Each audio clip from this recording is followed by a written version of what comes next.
guys, so for today's video, gagawa ako ng banana bread. Char lang. For today's video, share ko lang. Sa mga hindi pa pala sa akin nakakilala, ako nga pala si Karen Song, nurse dito sa US. Sharing my experience sa pag-process papunta dito and ang bagong pamumuhay naming pamilya dito sa Amerika. So may nagtanong nga sa akin magkano ba yung nagastos ko sa NCLEX. So sa mga hindi pa nga nakakita ng videos ko, sinare ko nga doon na hindi ako nagbayad ng NCLEX ko.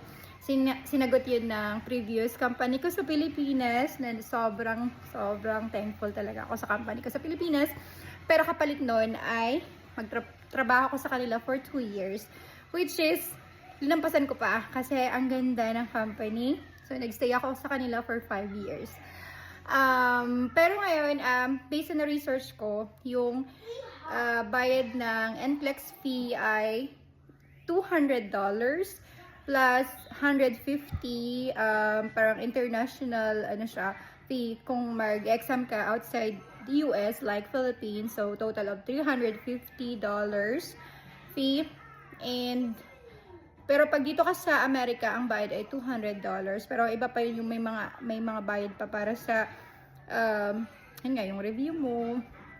And then pag yung NCLEX lang yun NCLEX exam lang yun parang may endorsement pa something kasi, so hindi lang yun. So yung NCLEX exam pa lang yun. And then sure ko lang na maganda ding opportunity yung USRN ka sa Pilipinas. Kasi doon nga ako nahirapan pa. Kaya ako umabot ng 5 years bago na ako makapag-desisyon na mag-apply. Kasi maganda na din talaga yung opportunity ng mga USRN sa Pilipinas. Sabi ko, okay na tong sahod dito. Pero parang umabot ako sa point na parang tama ba to? Kumakatok na yung opportunity sa'yo, but hindi mo pa igagrab, diba? So, parang napaisip ako doon na why not to try? Yun nga dun sa mga previous videos ko, in-explain ko doon. Kasi inisip ko yung mga anak ko, na sabi ko, minsan lang kakatok tong opportunity nito. Hindi ko alam kung kakatok pa to sa mga susunod na taon, diba? Kung kailan susunod. So, kaya grinab ko. And yun na nga, yung mga nag-share ng mga salary ng mga US or sa Pilipinas, totoo po yun. Nag-aabot na talaga ng 6 digit yung start. Sabi nila, starting. Pero, meron na talaga starting. And ako, malis ako, nagsi-6 digit na din talaga ako. Secret lang natin to, baka marinig ako ng mama ko.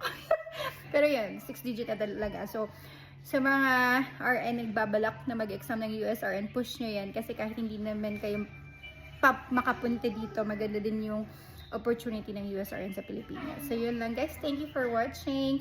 And please follow me for my next videos. Kahit na minsan tinatamad ako mag-upload. Sorry guys. Kasi busy talaga ang inay nyo. Nasobra ng overtime. Share ko lang sa susunod kong mga video. Share ko yung bakit ako ang sipag-sipag kong mag-overtime. See you lang guys. Thank you for watching. Bye-bye.